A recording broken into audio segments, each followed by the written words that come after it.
Our first speaker today, Ernst Müller. Ernst is a leading ESG and sustainability lawyer based in South Africa.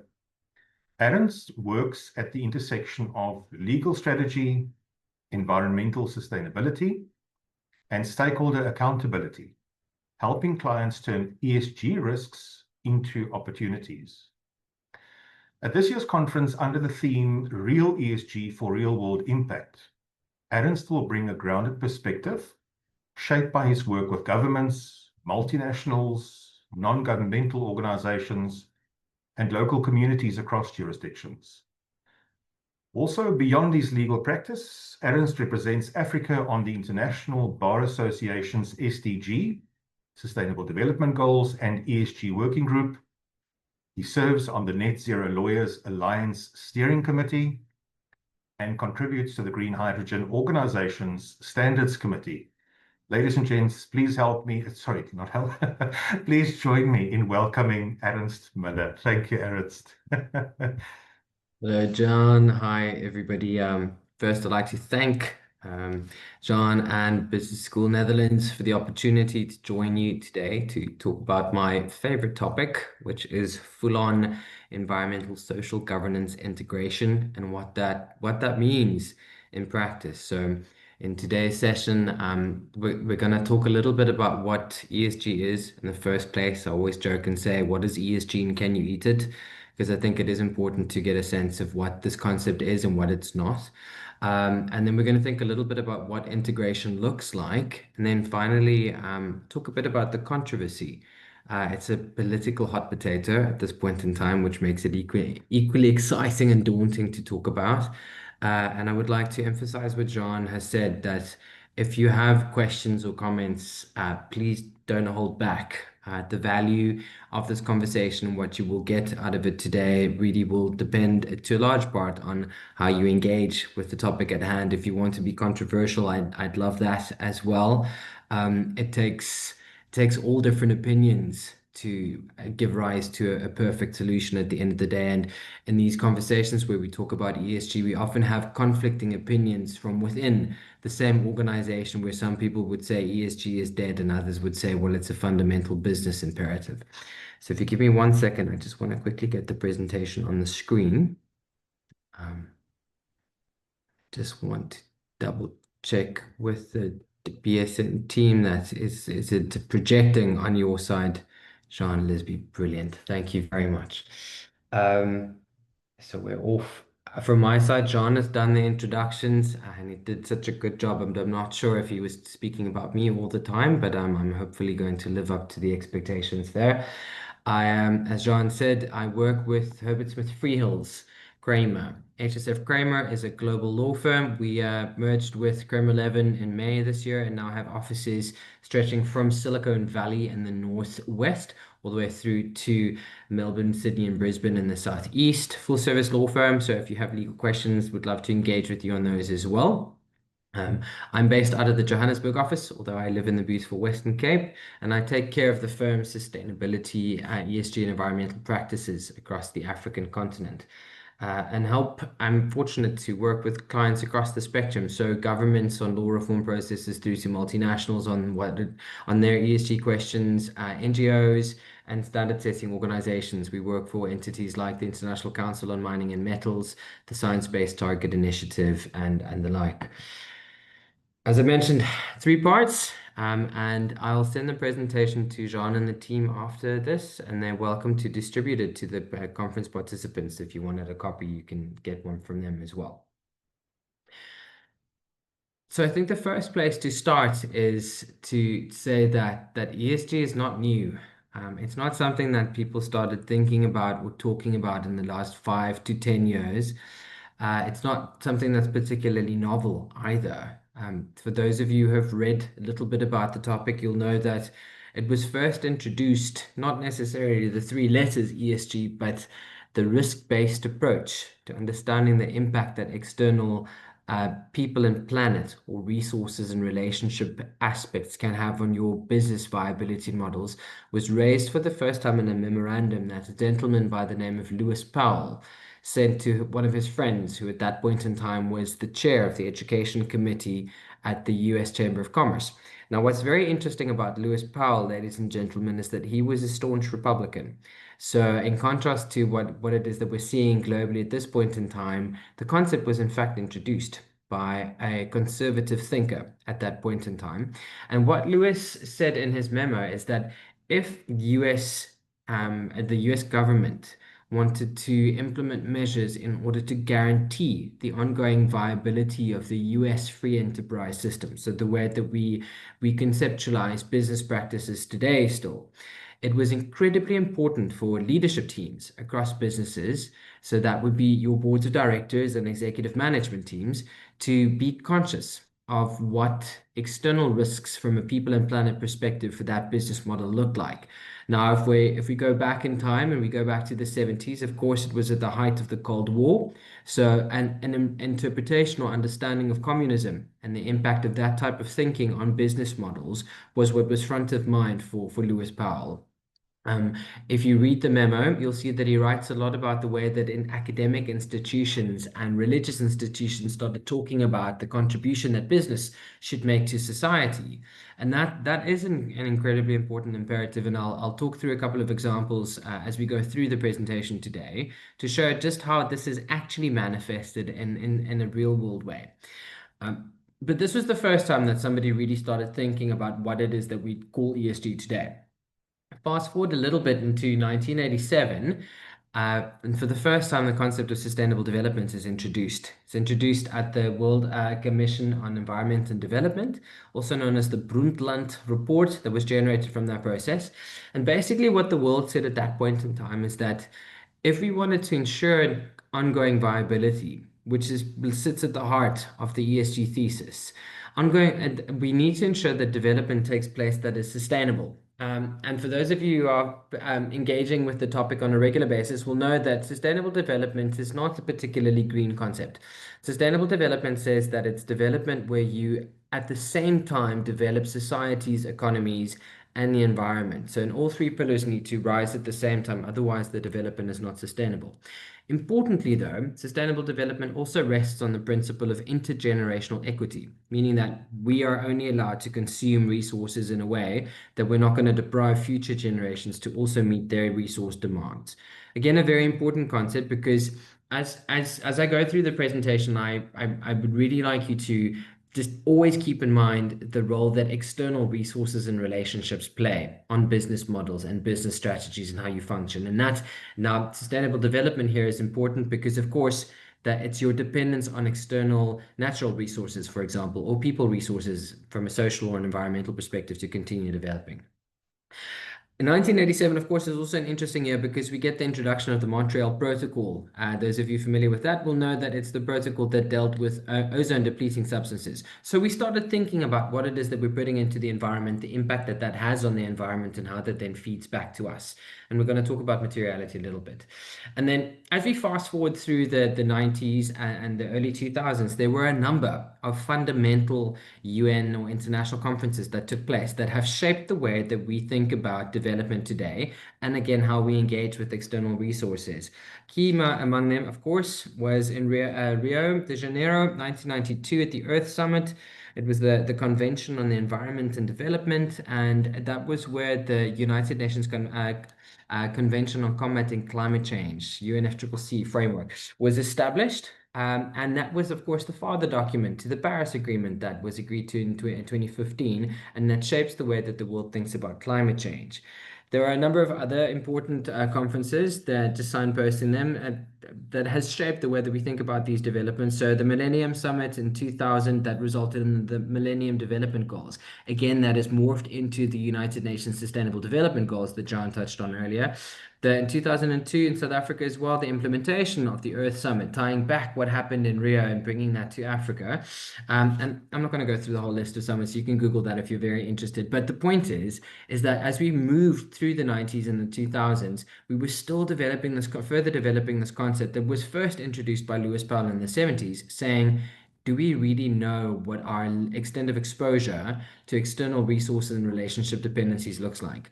And that in 2004 culminated in the generation of a report, the Who Cares Wins report, which was commissioned by the then Secretary General of the United Nations, Kofi Annan, who asked the World Bank, the IMF, and other development finance institutions to look at the impact which external people and planet factors have or should have on investment decisions that the Bretton Woods institutions make, so that they only pursue projects where they reduce the level of risk. And for the first time, then we have the introduction of the three letters E, S, and G, or environment, social, and governance. That then gets used as part of this narrative, which again is part of a business strategy. And then fast forward to where we are today, we find ourselves in a world where people are asking questions about the value of ESG and why we have ESG and why we need ESG. And is ESG, in fact, not something, if you think about the way that lawmakers in the more conservative states in the United States are thinking, that shouldn't feature in investment decisions? Or is it something that should be front of mind? And I think here, ladies and gentlemen, and we're going to get into more detail in this in the next slide, but the incredibly important point that is often missed here is ESG is not about doing good, not in the slightest. ESG as a investment thesis or a business management model approach simply says, are we conscious as leaders of tomorrow of the business's dependencies on external resources and relationships? Do we know what the world looks like on the other side? Do we know what our people profile or our environmental profile looks like, and how are we responding to that to ensure that this business model is sustainable, that we create a viable business model that will survive pandemic shocks, that will survive wars in the Middle East and in the Ukraine and in Russia, that will survive changing geopolitical cycles because it's a robust model. Of course, the irony in all of this is if you develop a robust model, something that is sustainable, it will naturally result on positive outcome, or naturally rather give rise to positive outcomes. It will result in a world where we're not over-consuming resources, because we're ensuring that future generations have access to the same resources as well. So it will give rise to positive outcomes, but that is not the raison d'être for why we are engaging in the ESG thesis in the first place. Now, what is ESG? You know, where does this come from? And I think as human beings, we really like to put things in boxes. It's easier for us to understand and conceptualize just how this concept works. So on the screen, I have a bit of a breakdown that Goldman Sachs put together a few years ago. It says, okay, there are these three specific pillars: environment. Environment is your dependencies on resources. So we think about natural aspects, it's air, it's water, it's soil, it's climate. It is the negative side of that. It is exposure to hazardous substances, exposure to chemicals. All of these, of course, were influenced over the decades by the thinking that was done at an international level, principally by the United Nations, but then, of course, academic institutions, such as the one that you're belonging to, that has contributed to this narrative. When we engage with resources, what resources do we need? Simple example here is, I think if in conversations, if we were speaking about bees 30 years ago, people wouldn't be particularly interested. But now today we know that a lot of agricultural practices are entirely dependent on bees, and people have established businesses where they are translocating bees to help with pollination practices. And most people are aware of the fact that bees are going extinct at an incredibly fast pace.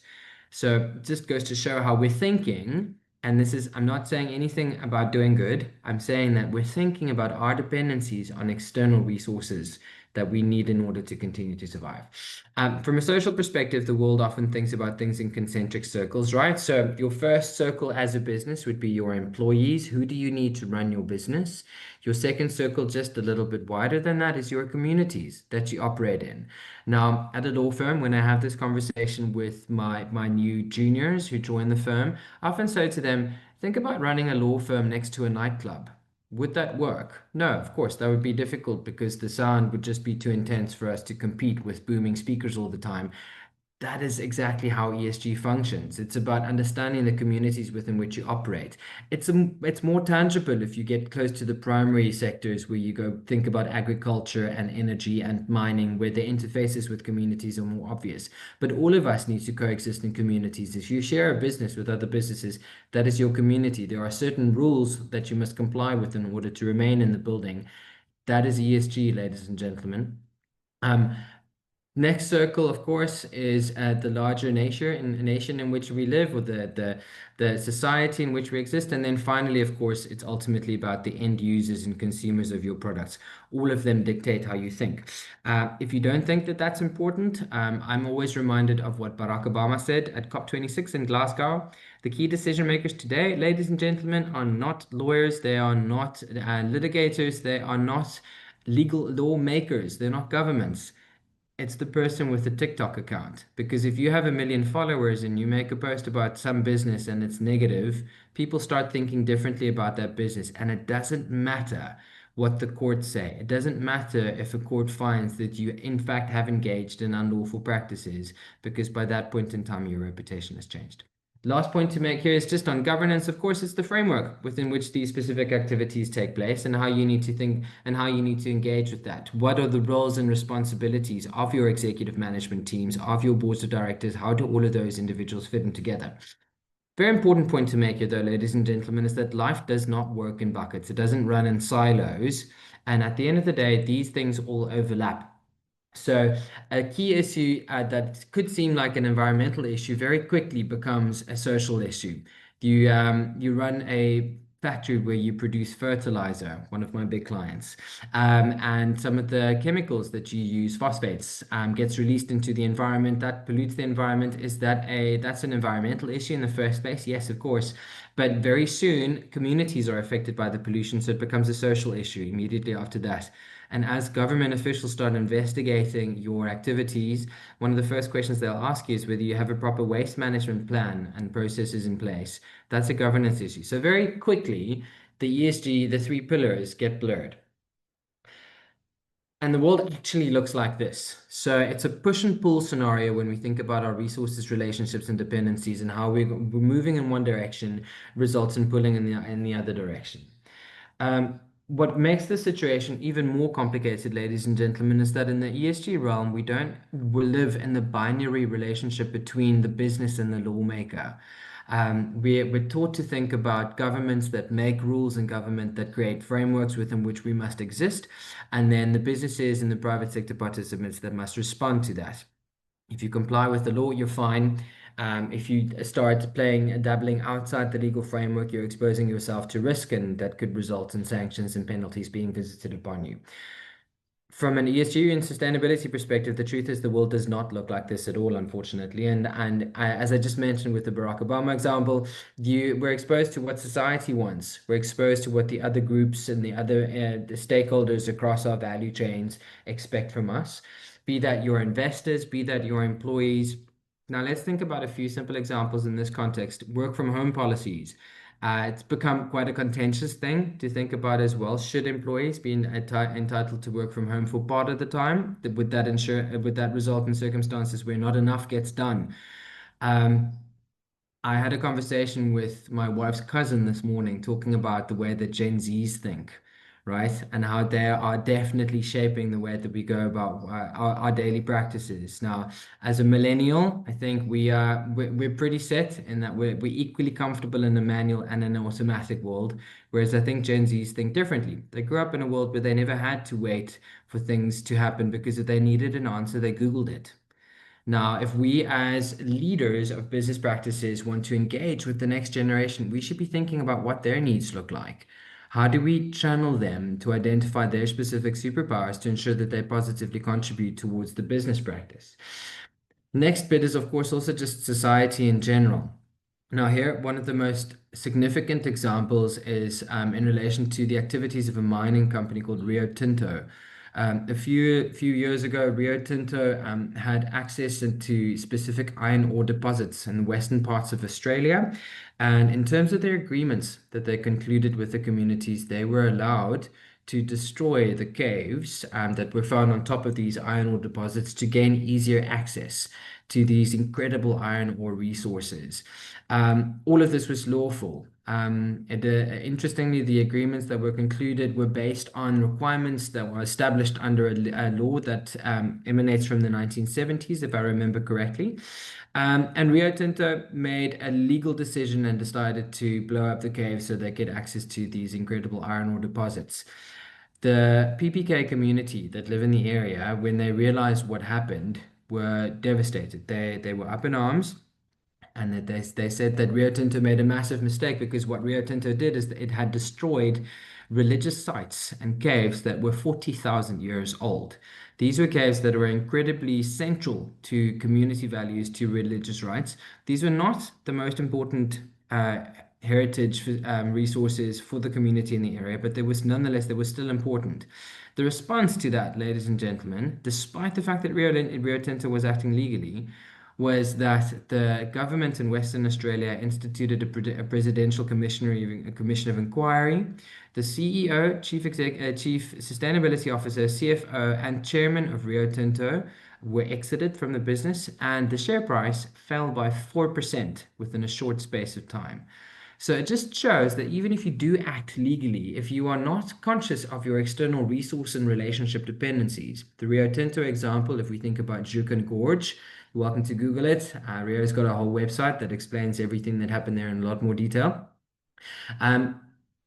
If we are conscious of that, we will ensure that we don't engage in specific risk activities. And I think one more example, perhaps from South Africa, that I'm hoping is quite tangible because of how newsworthy it was recently.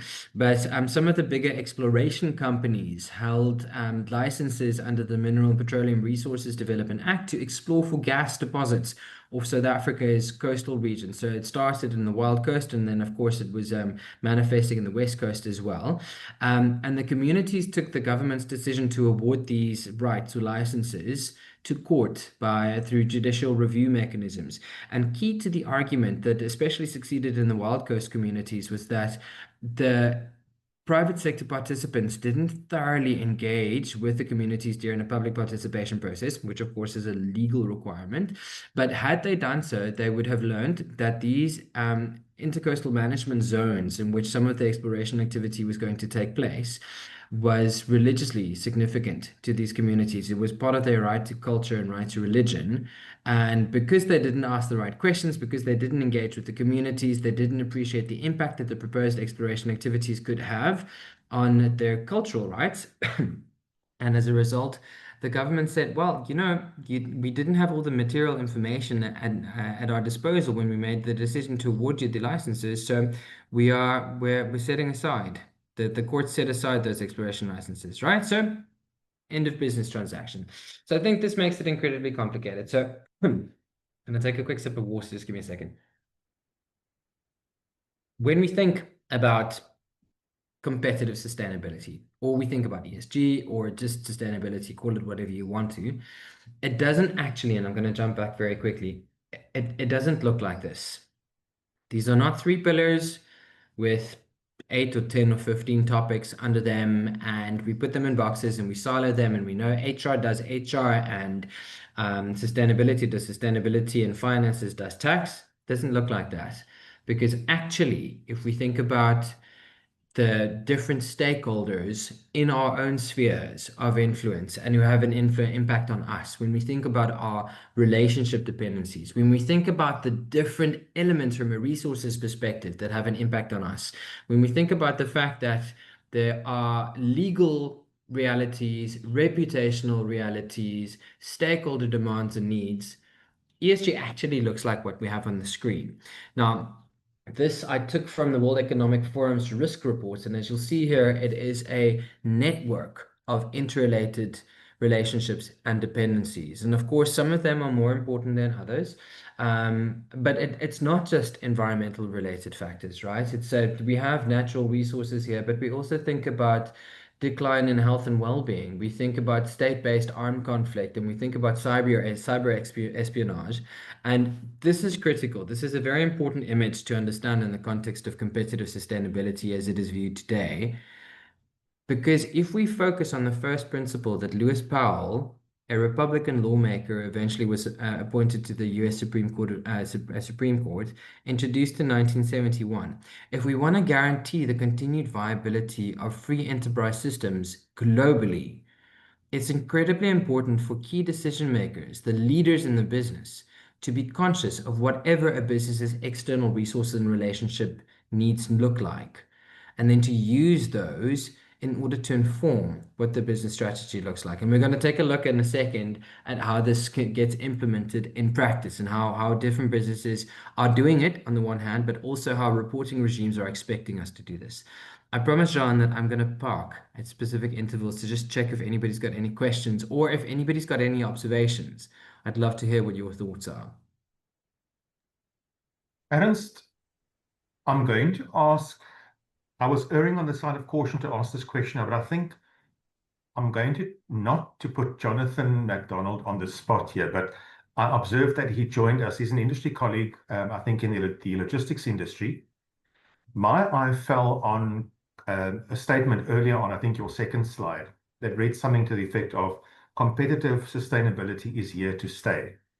I just want to pause here and ask Jonathan, being in the logistics industry, how is ESG impacting his business? Okay, so yeah, from my side, as Jean said, I work in international supply chain and shipping. So for us, it is quite significant. On the environmental side, we've got to be as efficient as possible as far as reducing emissions are concerned and enabling us to align with our clients' sustainability goals. And that can go in quite a few different avenues, because we've got to control the routings that we do. The longer the routing that the cargo needs to travel, the more emissions there are. You've got to look at what equipment you're using to move it. I mean, if you look at whether it's an ocean vessel, an aircraft, or a truck, you've got some new, very environmentally friendly options, and then you have some older ones that are definitely not. And these all play a role in especially with the bigger clients and the global clients that have to report on the environmental impact of their supply chain. So we need to look at that. From a social aspect, it really comes down to shaping how we look after our people, how we maintain ethical supply chain relationships within not only our own country, but around the world, and how we also contribute to our community at the end of the day, and the development of the people that are within our care, and that goes down to the providers we use as well. From a governance aspect, we work in an environment that is incredibly, regulated. There's a huge amount of compliance. So governance and transparency is incredibly important to us. And it's not just from a customs and SARS regulation, it's from international shipping, aviation law, making sure that cargo is shipped correctly. You can't put dangerous goods that can explode on a passenger aircraft. So all of those type of things we need to look at all the time, because it is incredibly regulated. So that's the one side. The other side that's become increasingly topical from our perspective is the EU, that is obviously now got their own new directives where they need to have, if you want access to their market, so if you're producing goods in South Africa or Nigeria or anywhere else, and you're wanting to move goods into Europe, those requirements are going to become more and more stringent over the coming years, which means if we want access to those markets, we're going to have to be focused on ESG in order to gain access to those markets. Otherwise, we're going to find certain doors closing on us. So for us and for our clients, it's not just about compliance. It is about competitiveness. It's about trust, and it's about long-term growth. And I think the one thing that was, Ernst said very clearly is that it's not just for today, it's for tomorrow. I mean, the people today or tomorrow they're going to run with this are not the attorneys today, and it's not me, because we'll be gone or retired or something. And I think it's about doing things sustainably and about doing things responsibly. So, Jean, I hope that answers your question and gives you a bit of context into my life. But yeah. Thank you. I think that does land it for us, Jonathan. Thank you for that. Ernst, there are some other questions here. I've got a couple. Maybe if I can share one. The context is navigating ESG in emerging markets. That's what the question relates to. Question is as follows. Given the diverse regulatory and infrastructural landscapes across Africa in the example, how can multinational corporations effectively implement ESG strategies that are both globally consistent but also locally adaptable? How would you comment on that? I'm gonna be a little shrewd here and say I would like to answer that question in the next section, because that's exactly what we're gonna get to, which talks about full-on integration. Because I think that that's a question I get asked often, and specifically in the context of what for example Jonathan was sharing just now about the EU's specific directives at depending on what environment you work in. But and they've just recently announced that they, for example, are going to be extending the deadline for compliance for the EU deforestation regulation, which was supposed to be last year end of December, then this year end of December, and now they're pushing it out again. The deforestation regulation, for example, is one of those extraterritorial laws that says that if you trade or engage in any one of the 8 commodities that they identify. So that's cocoa, coffee, rubber, any of those, you must have a proper geotagging system in place in order to show that your activities are not contributing towards deforestation practices. If there's not a single piece of tech in the world that doesn't have rubber in it, for example. So all countries globally that are engaged in the manufacture of technology are required to comply with those requirements, often to the detriment of profit margins that are really slim. So I think it is difficult to navigate that space. Just one thing I want to quickly do before I go on, just to touch on some of the things that Jonathan mentioned, just to make this a bit more tangible and how this really works. So one of the things Jonathan said was it's about routing for them, finding a route where they result in reduced greenhouse gas emissions being generated through this process, either their own scope 1 emissions or presumably the scope 3 emissions where they make use of third-party service providers. A shorter route where you produce less emissions, arguably, I think, is also a cheaper route at the end of the day. If you're using less energy in order to get from A to B, arguably, I'd be interested to hear whether this is in fact the truth from Jonathan's perspective. But does a shorter route necessarily result in a cheaper outcome for the business as well? Not necessarily always cheaper, and it's because at the end of the day, you've normally got 2 things in life. You have money or you have time. So, so a shorter route won't necessarily result in a saving for the business. But there's obviously a bigger picture, because if you've got cargo that's incredibly high value, you obviously also don't want incredibly high value cargo sitting on your balance sheet unusable for an extended period of time. So there are a lot of benefits to it, but necessarily if you're looking at the pure cost of the shipping, shorter is not always cheaper. But I mean, there are other benefits to that: route to market, less working capital tied up in your supply chain and your production, kind of from production all the way to your client. So it's a bit more of a complex answer. So there's a bit of yes and a bit of no. Okay. I'll take that. Thank you. But that's just one thing that I wanted to just flag signpost for a second to say it's not just a scenario where we're saying let's decarbonize because it's good for the environment and we don't want to accelerate climate change. Yes, of course, that is the objective. We want to be able to support business partners across our value chains in achieving their decarbonization targets, because our emissions are their scope 3 emissions. So we have to think about that. But there are other wins as part of this way as well. It's not just all bad. Right. Pushing ahead, I'm going to ask John to share these slides with everybody, but this is more or less a simplified version of the previous slide that we think about. There are a lot of push and pull factors, legal, some of them, but not all of them legal. Ultimately, one of the things, that I just want to mention as well, just one last thing from Jonathan's presentation that ties in with what we have on the screen, is a social license to operate is a very good litmus test to understand whether or not your strategy is working. 2 scenarios of clients that we've assisted with in the past. One in Tanzania, where they were accused of not paying a $50 billion tax bill. The government impounded their property.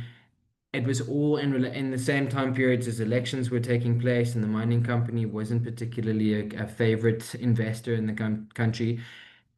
The situation would have been a lot different if they enjoyed a lot of support from communities. Juxtapose that against rioting taking place in Nigeria a few years ago, where one of the supermarkets really invested in the communities. Not directly, but they created a playground where kids could play while the parents are doing the shopping. Instead of throwing away food that expired the previous day, they made the food available for the children that were playing on the playgrounds that they can see weren't getting enough nourishment at home. When the riots happened, the community members took hands and they stood around the shopping complex. These are scenarios where, as Jonathan mentioned, you are conscious of your external resource and relationship dependencies, and you use that to the benefit of your business. Right. How do we do this? What does this look like? It's great for lawyers who live in ivory towers to talk about these pie in the sky things, but in practice, if we implement it, how do we give effect to this? So when we engage with clients and clients across the board, some of the most recent work we did was, for example, for the International Bar Association to help them with their ESG strategy. First point is, what is your ESG strategy? Again, I would implore you to not think about what is good. Let's not think, and we're going to talk a bit about double materiality and the impact of the business on the environment. But so don't think about that right now. Think about your own resource and relationship dependencies. If you want to turn it internally, how are we going to manage this process to ensure that we remain safe? A strategy is your North Star. It is what are we trying to achieve here? Are we trying to create a business where we want to make money in the next 3 years and then it can self-implode and we don't care? Probably ESG is not the type of thing you should be thinking about then. If you want to create a business model where you're going to be running for the next 100 years, 200 years, and as Jonathan again mentioned, a business that will survive all of us, then this type of thinking is critically important for you. But you have to understand exactly what the most important parts of your business is. That once you've formulated your ESG strategy, and that will depend a lot on your material topics, and we'll get to that in the next slide, you need to give a bit of teeth to it. You need to create a framework. And the framework, again, I'm going to signpost a little bit because we're going to touch on these things as we go along, is we need to know what your governance framework looks like. Who is responsible for what? What does responsibility look like? Do we know if they have the necessary skills, qualification, and experience to actually do their job? Are they getting enough information from across the business to make informed decisions? Are these informed decisions actually informing the way that the business is running? What does our risk framework look like? And then we need to develop specific policies to give effect to all of these different elements. So from a social perspective, do you have an anti-bullying and harassment policy? Is this something that you should be thinking about? Why is this something that you should be thinking about? Are you creating a safe space? Are you creating a mentally safe space, emotionally safe space for your employees to thrive and to work in? What does that look like? Does that entail strict working hours? Does that entail flexible working hours? Does that allow for working in an open plan system? Or do people need offices? How do we create policies to create strong frameworks? What does our dependencies and interfaces with nature look like? How do we manage that process? What is important for our business? There is no law globally, ladies and gentlemen, at this point in time that forces you to be net zero by 2050. That is what the Paris Agreement wants countries to do. Private parties are not party to the Paris Agreement. However, we appreciate that we have to work towards that as a global community, or otherwise climate change will get us. So if you as a business then agree to be net zero by a specific day, why? If you remember one thing from today's conversation with me, ladies and gentlemen, it is to ask the question why. Because the answer to the why is critically important, because that will always feed back to your ESG strategy. If the why does not have a direct link to your ESG strategy, your talking is irrational. And irrationality will not result in business models which are viable and which will withstand external shocks. The framework flows down to your general policy. Your general policy then, of course, as I said, flows into specific topics, specific policies that you need to deal with, and we'll get back to this in a second. And then obviously you need to see, how is this being implemented? Are we achieving our objectives? Do we do that through KPI setting and monitoring? How are we upskilling people inside our business and people outside our business to ensure that we can actually achieve these goals? And when we tell our story, which is the key focus globally at this point in time from a legal perspective, can we tell a story, and what does our story look like? So the first thing that you need to do in order to establish an internal ESG framework or internal competitive sustainability framework that is robust is you need to ask yourself, what are your material topics? And a material topic can be viewed from one of two perspectives. Globally, under the regime created by the International Financial Reporting Standards, is S1 that focuses on sustainability and S2 on climate only. The question is what external factors have a material topic on your material impact on your balance sheet? What does this look like? Of course, employees. Interestingly, one of the Spanish banks, as part of the earlier materiality assessment, said that they had no material topics, which is peculiar because I don't know of a bank that runs without employees, but employees should be a material topic to every single business, right? And then a logistics company should, I suggest, think about climate, for example, simply because what do you do if suddenly there's snow in Natal, in the KZN province, in the middle of September, and you can't move your goods? If you've been thinking about those types of things, that's climate should be a material topic. If you are in agriculture, water should be a material topic for you as well. If you are in gold, are you thinking about anti-bribery and corruption, those types of things? So these are factors, external factors, that in the first place are linked either in resource dependencies or in relationship dependencies that could have a material impact on your business. Now, I think generally speaking, it's about between 2 and 5% of your balance sheet. If an interruption or a change can have a 2 to 5% impact, then that is probably a material topic for your business, and you should start thinking about how you're going to deal with that, in whatever form that looks like. For those of you that have interfaces with the European Union, under the Corporate Sustainability Reporting Directive, which has been a hotly debated piece of law for a while now, and it was promulgated and then they pulled it back slightly, and as part of an omnibus regulation review process now, you also focus on impact materiality, which then doesn't just ask the question about the impact that external factors has on your balance sheet, but also what impact do you have on communities and on people and planet. So that question then, for example, is what emissions do you generate? But from a water perspective, how much, and if you do reporting in accordance with the Sustainability Accounting Standards Board, SASB's standards, one of the water consumption, how much water do you take out of the environment? How much water do you release back into the environment? Those are the types of questions you should be asking. Again, might not necessarily have an impact on your balance sheet, but it's important to think how you incorporating this in your process, because ultimately, again, I would remind you, we need to go back to Lewis Powell's thinking in the 70s. How are we going to guarantee the continued viability of our business? If you don't think this is the truth, then ask the people at Rio Tinto what happens when you stop thinking about the impact that your business has on communities and how that outside the legal framework can have a material impact on your business. Rio Tinto, one example. Another example, of course, is Volkswagen.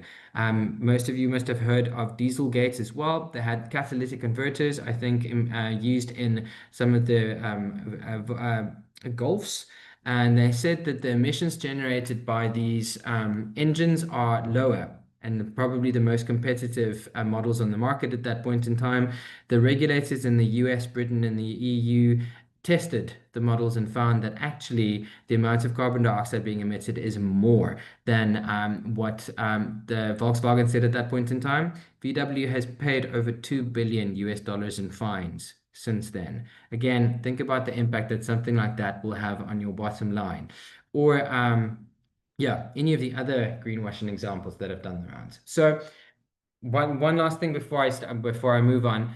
Materiality then asks the question, what is important and why is it important? If we think back to our strategy, then once you've done a materiality assessment, and a lot of topics will already be material in your business, is simply because you have policies that deal with that. You as a business have already acknowledged it's something that is important to guarantee the ongoing viability of your business.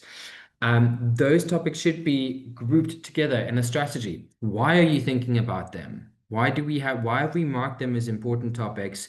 Because they're important, we want to achieve something through them. What is it that we want to achieve? And once we know what it is that we want to achieve, we need to develop a roadmap in the form of your ESG policy that will give effect to the specific achievement. I'm going to skip the next slide in the interest of time, but this goes into more detail. So if anybody's interested in this, give me a ring. We can talk a bit more about it.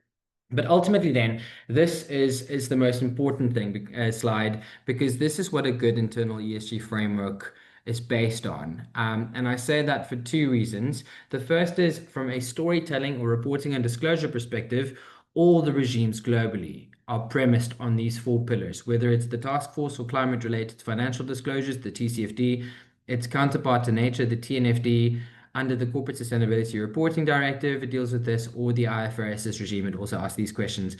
GRI, the Global Reporting Initiative, has some nuances on this. It's slightly different, but again, it asks a lot of these questions. Starting point must always be governance. The biggest mistake in the ESG regime is to call it ESG and not GES or GSE. It has to start with governance. Governance asks a lot of questions about who is responsible. If you don't know who's going to be held accountable, whose head's on the chopping block, your strategy is never going to succeed. As a second question, you need to ask if this person that is responsible, does she or he have the necessary skills, qualifications, and experience to actually understand how you're engaging with sustainability? Now, here, I think it's very important, and if this is interesting to you, treat yourself and Google around a little bit.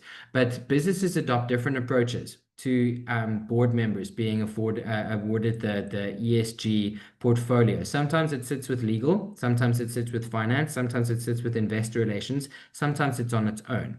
Think about the messaging you're sending to the world, for example, if it sits with finance.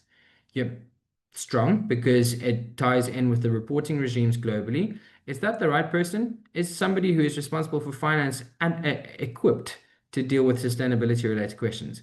Put it with investor relations. Is it just something that's important for PR? Is that why you're putting it there? It's about messaging at the end of the day, but how important is it to your business? Put it with legal. Is it just a risk? Give it its own portfolio. Is there enough tie back? Is there enough cross-pollination that takes place? Governance is important, but governance can only work, of course, if there is adequate data that gets generated across the business. In order to generate the data, you need to have specific metrics and targets that you are measuring. Once you've identified the material topics that are important to your business, the question is, how are you going to measure how you're performing in relation to them? Of course, something like carbon footprints and your your carbon emissions, easy to measure because there's been a lot of thinking about that. But there are other equally important aspects that you should be measuring. What is your impact on ecosystem services and functions as a whole? What other pollutants are you introducing into the environment or taking out of the environment? How are you engaging with communities? How are you measuring engagement? Now, of course, it doesn't all have to be quantitative. Some of it can be qualitative as well. But you need to, once you've identified a specific topic as being material to your business, you need to be measuring it. And then you need to have targets, short, medium, and long-term targets. Under international reporting regimes, they expect of you to have targets at least once every 5 years. That would be your short-term target, and a long-term target would be a 2050 date, with the medium-term target somewhere in the middle.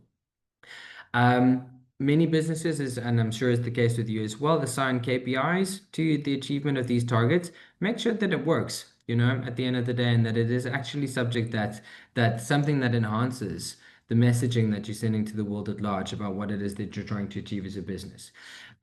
Data informs decisions. Decisions, of course, need to follow strategy. And that's a third pillar. And on the right-hand side, critically important to ensure that your business's strategy ties in with the information that you're providing to the directors so that the decision makers can make decisions based on the data that they receive.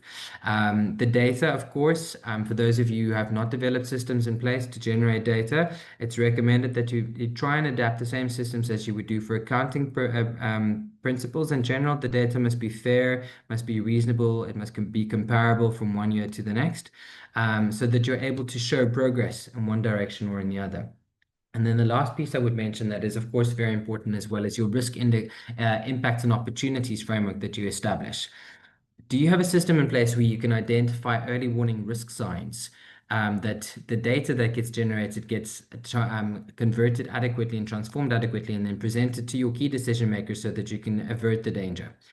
Imagine what the situation for Rio Tinto would have looked like if the board knew that the community on the ground was more volatile than a normal community, or knew that despite the fact that they had a legal agreement in place that allowed them to engage and to destroy these caves, that this agreement actually dates back, is in relation to an act that dates back from the 70s, and that the way people think about communities and engaging with communities from the 70s versus where we are now are markedly different. Imagine the Volkswagen board knew that the engine that they're putting out into the market wasn't actually emitting the low emissions that they were suggesting, and that they knew that they were misrepresenting. Would the world have been a different place? Arguably, I think for them it would have been easier. Point being, ladies and gentlemen, just before I park for another second and move on to the next section of the presentation, it's about creating a framework where everything stands and that everything actually makes sense, and where information flows. The information flow is incredibly important. Last thing for this section is just to say that whether you want to, you don't, you're going to have to soon enough. A lot of African countries are implementing mandatory sustainability reporting requirements. The requirements generally follow the framework that was created by the International Financial Sustainability Standards, where there was the merger with the IFRS, and focuses on the 4 pillars that I just had on the screen today.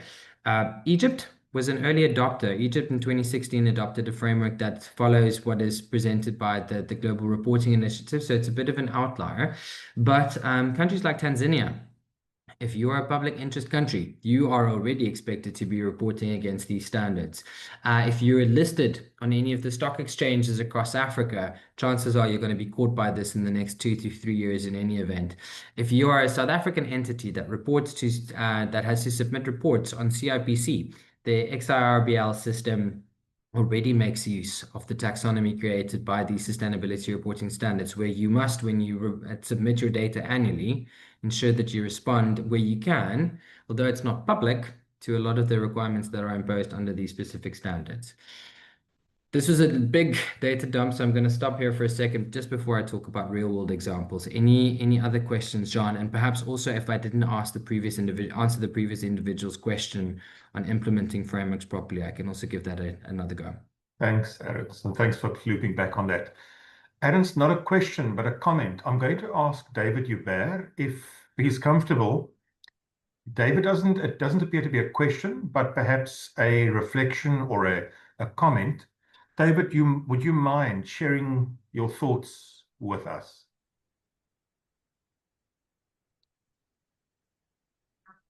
Thank you very much for the opportunity. Yes, it's not a question, it's just some thoughts on it. We are within the West Coast district area, and the obvious case in terms of the environmental group and the court cases was also emanated or started within the West Coast towns. And there's a big question on public participation. And I just heard you saying about public participation, and my view is really that there should not be expectations created, but we need to allow the exploration to take place so that we understand what is available, what is the critical and sensitive areas, what is the data that we now have to our disposal, and how do we present it to the local people or indigenous people so that they actually understand the real value of it, the impact of it, and what can change that area, be it economically, socially, or from a governance point of view. But the more we resist the collecting of data and information, we will keep on just wondering what can happen in the next 50 years and if the area can change. But there is an opportunity to allow for exploration in terms of data gathering. I'm not saying to explore and to take out all the goods out of the earth, but shale gas, for example, is now again on the table.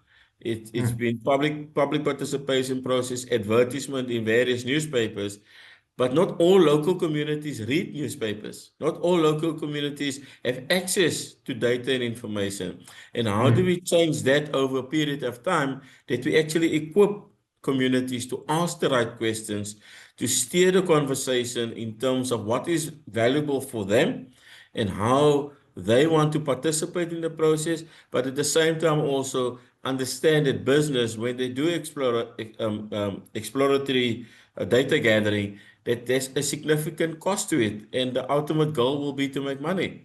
And how do we strike that balance across the ecosystem, both from a localized point of view as well as the profit margins of a company or exploration companies, if that is the case. That's just some remarks that I wanted to make, but very, very great observation from your side. And hoping that we, at some point, perhaps also provide a fact sheet or some sort of script that local communities can utilize, which is easy to study and understand, and is able to direct the right questions to the right people and in the right context also. Because otherwise, if you throw money at the issue or the challenge, or you throw money at the intent, you will be challenged by environmentalists or local people that do not benefit from the possible offtake of that mining resources that's in your area, and therefore having an environmentally challenged scenario. Thank you for the opportunity, and I will listen attentively to the next slides. Thank you. Thanks Thank you for for the your intervention. playback there, David. Ernst? Thank you, John. I think this just illustrates again of how ESG works in practice, how competitive sustainability works in practice, and I say that because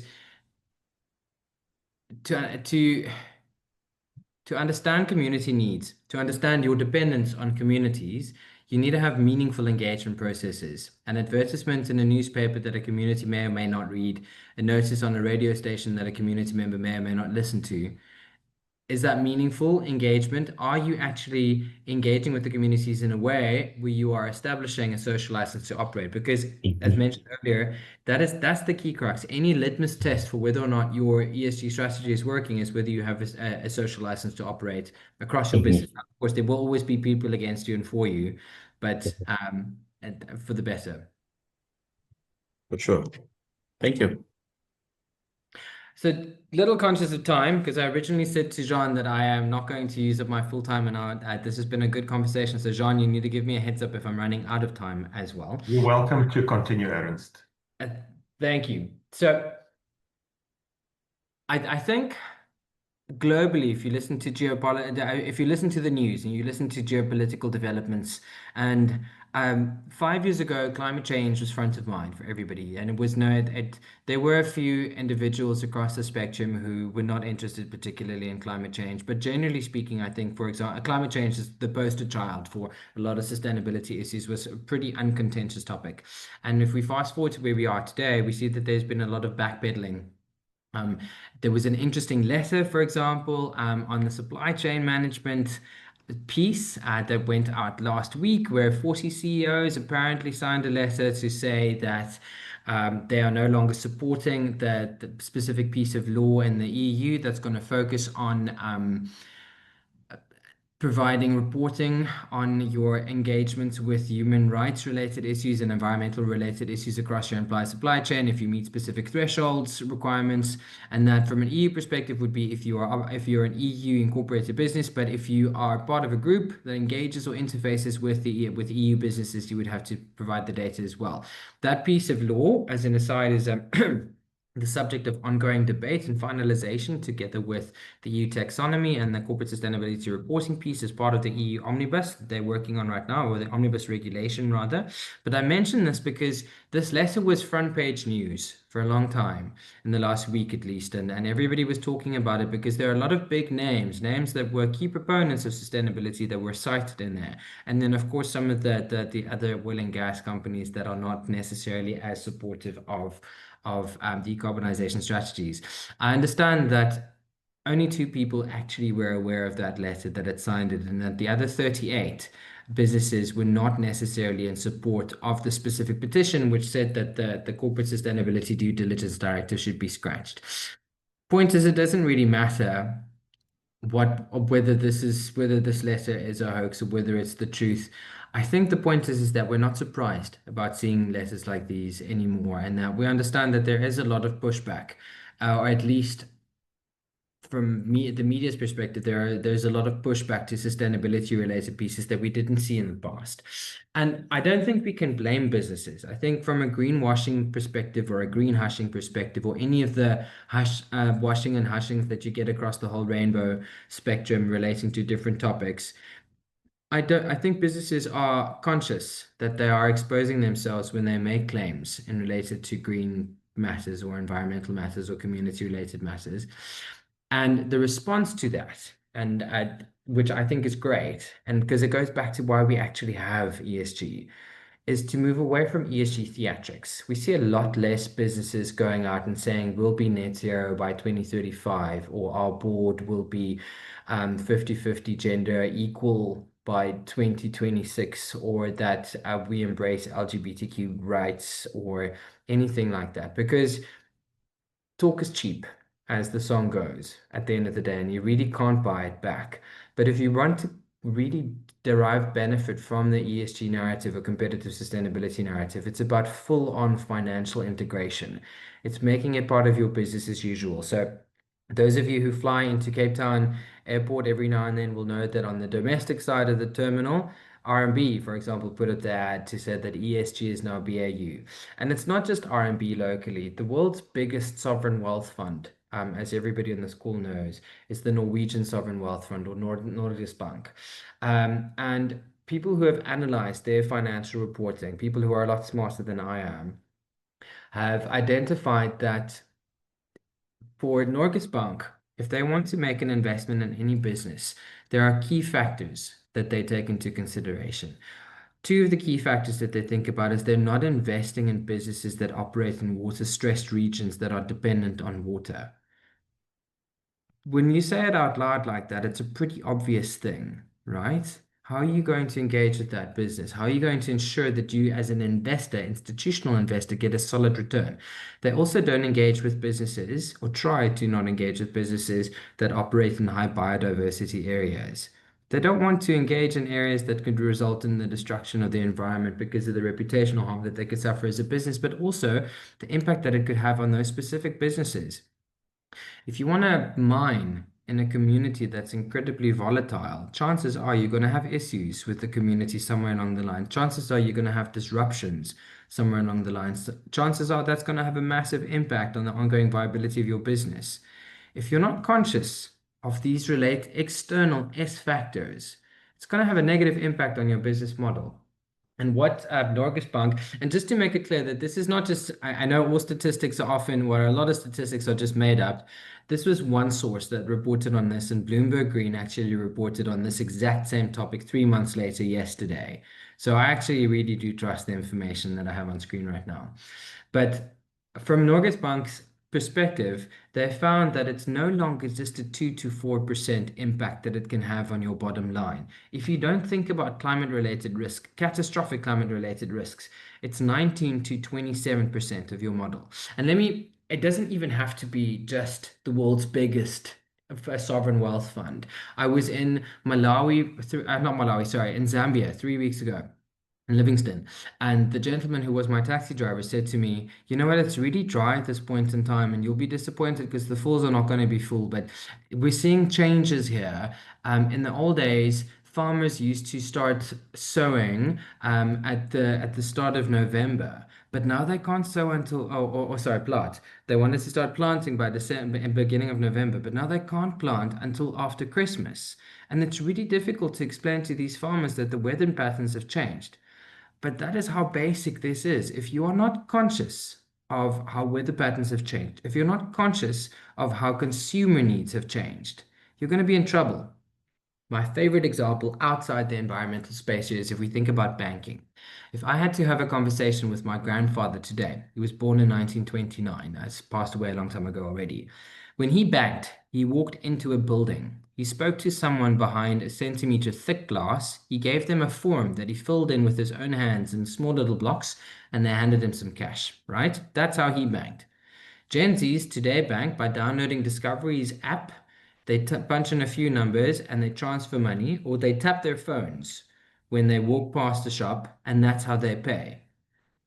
Now imagine you're a banking business and you didn't keep track of what your external customer needs are, that's an S factor, ladies and gentlemen. That's ESG 101. You would still be running a system where people can walk into the bank, fill in a form by pen, and get cold hard cash. How many of you have cash in your wallets right now? That's how the world has changed.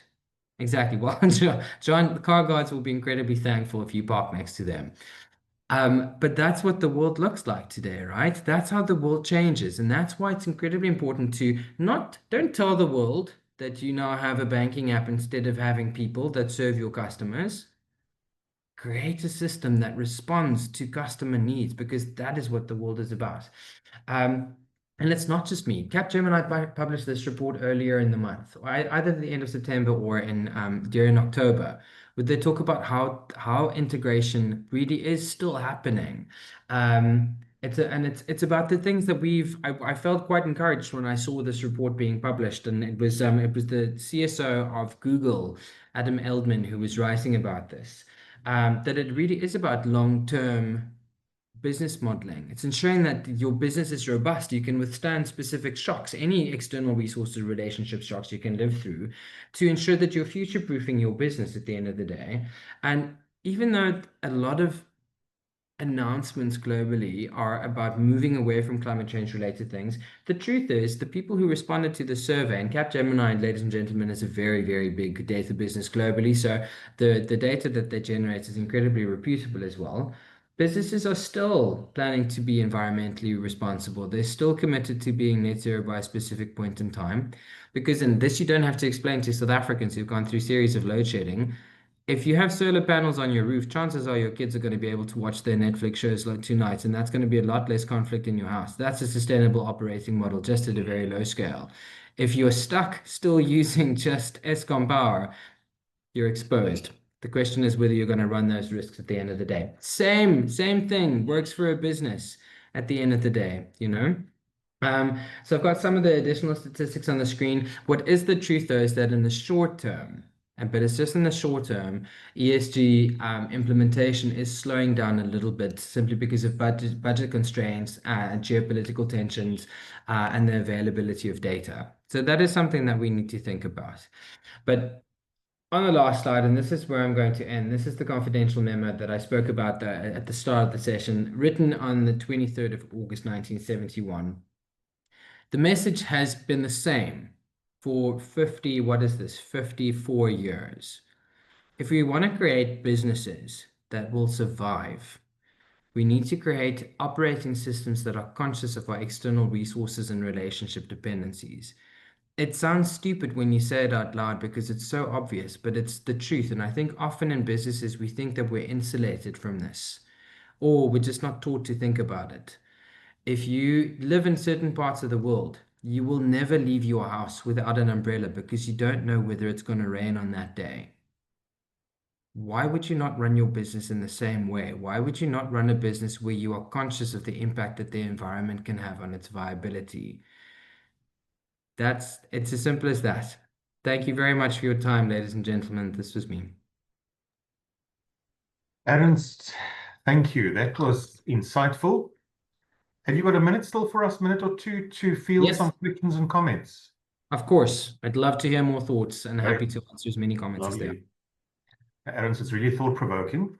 You had me sitting up. It sounds controversial. It sounds complex in some ways, but also important. So, Mabior, I like your question. It's a very short question, but let's hear what Ernst has to say about your question. Mabior, would you mind fielding your question, please?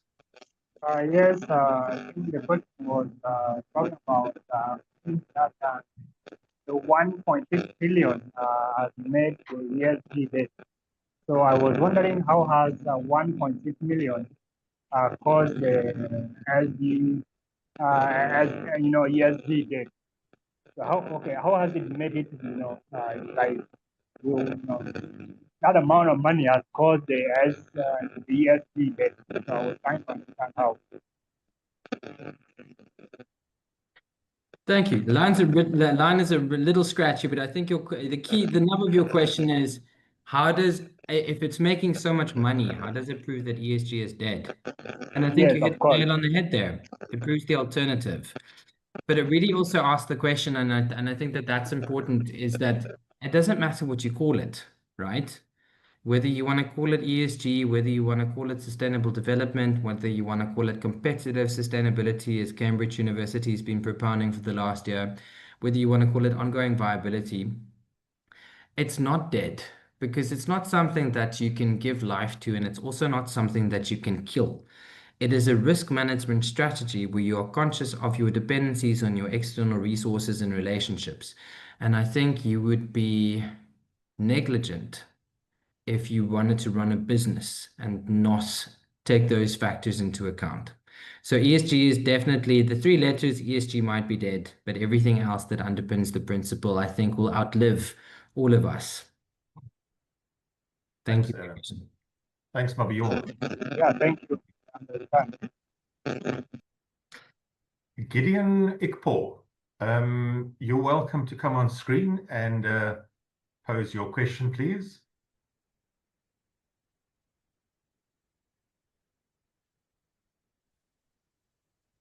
Okay, I'm going to do that. Thank you. Hi, Ernst. Good, very good presentation. Very, very interesting topic. I think it's a very, very burning topic at the moment. I think one area that I was looking forward to is consumer perception. Yeah, I think we did not really, dig deep into that because I'm in a manufacturing industry, so consumers are very important for us. So I'm wondering. I know it has started. Do you think that we'll get to a place whereby consumers will say, if you are not, if you don't have good diversity in your board, if you are not, climate compliant, we're not going to buy from you? Or do you think price point will still be a major driver? Gosh, that's the sting was in the tail in that question, right? I think that this is like the tide coming in. 1 week, 1 year to the next, we might not necessarily see the difference, but we are already seeing the difference from 1 decade to the next. And what would be important will depend on from one market to the next.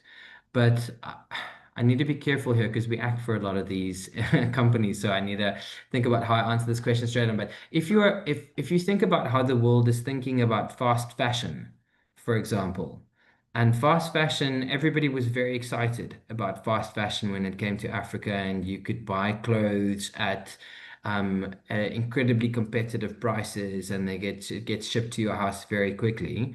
This was great until it started hitting the news that a lot of these fast fashion outfits engage in labor-related practices that are borderline related to modern slavery, and that there are instances of human rights abuses that take place, and that people don't have access to proper sanitary facilities or water, and that they don't get proper breaks.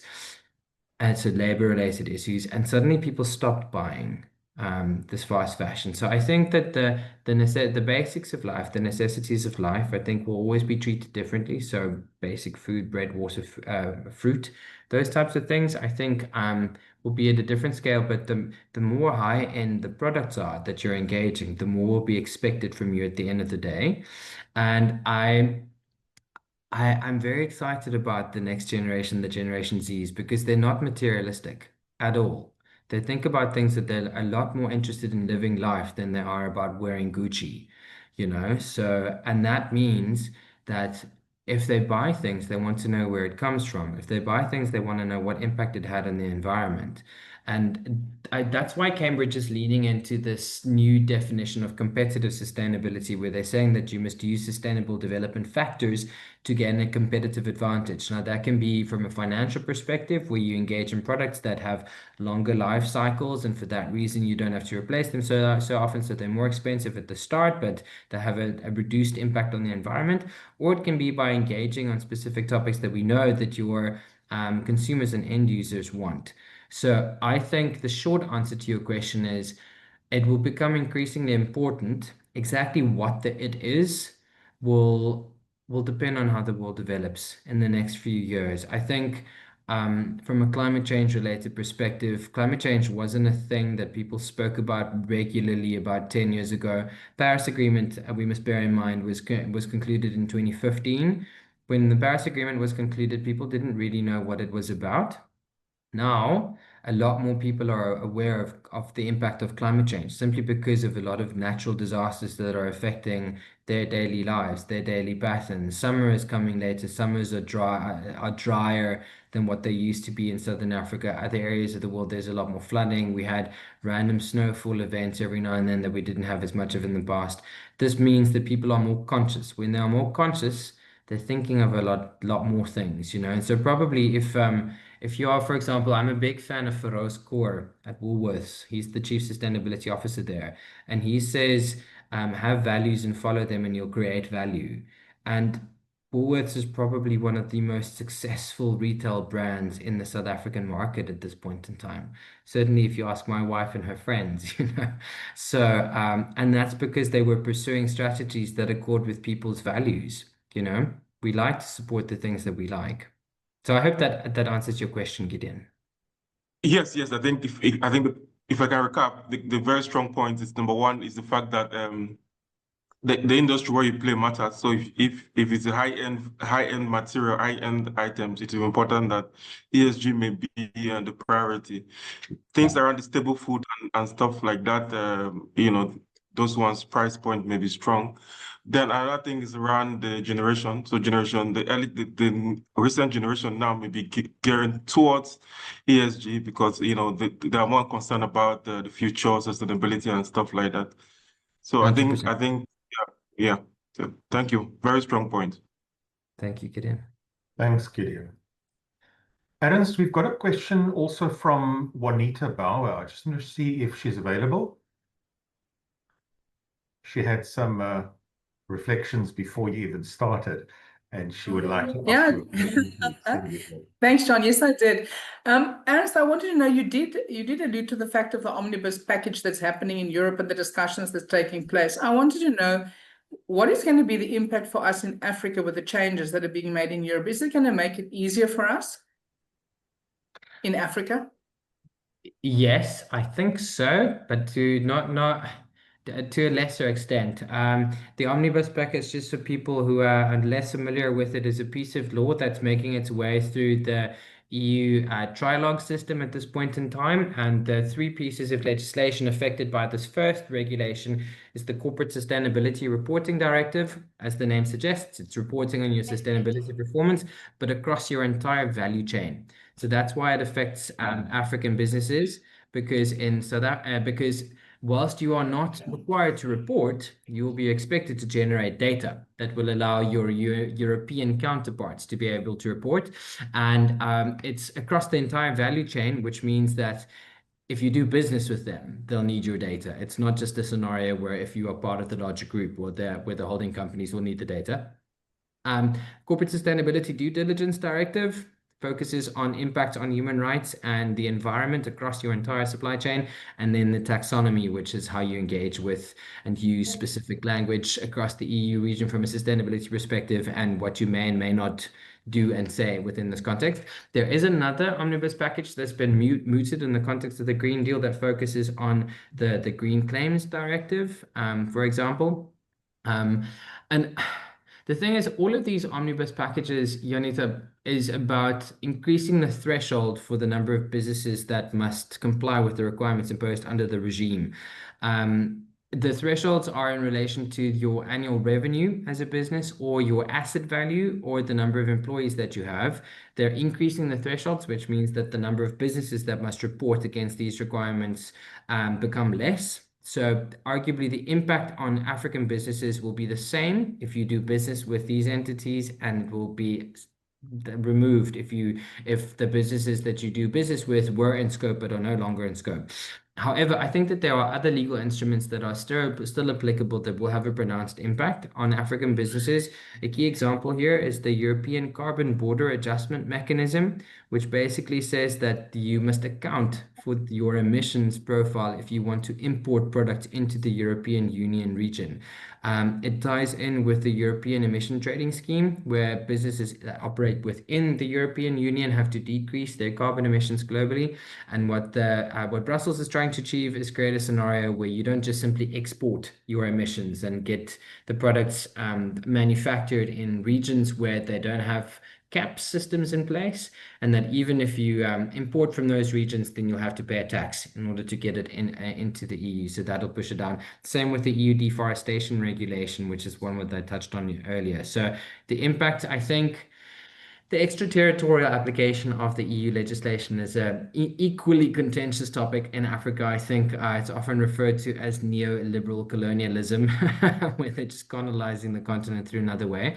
But yeah, I think it's worth thinking about, and I think it's worth engaging with Brussels in an ongoing dialogue on this as well, to make sure that if they do want to impose impact on African businesses, they must be alive to the consequences, because the short answer is we'll just do business with India and China, where we don't have to deal with that, or Brazil.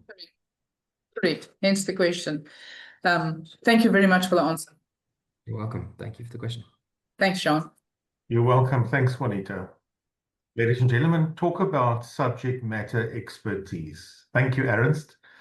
So I think in closing, it strikes me that ESG isn't just the future. I think it's today's leadership test. And the call to action here, what I'm hearing is, let's be the leaders who rise to it.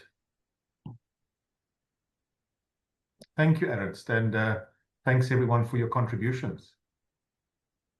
Thank you very much for having me, John. If anybody's got any further questions, I'm on LinkedIn. You've got my email address. I'm happy to keep the conversation going. Lovely. Thanks, Ernst. Have a lovely weekend.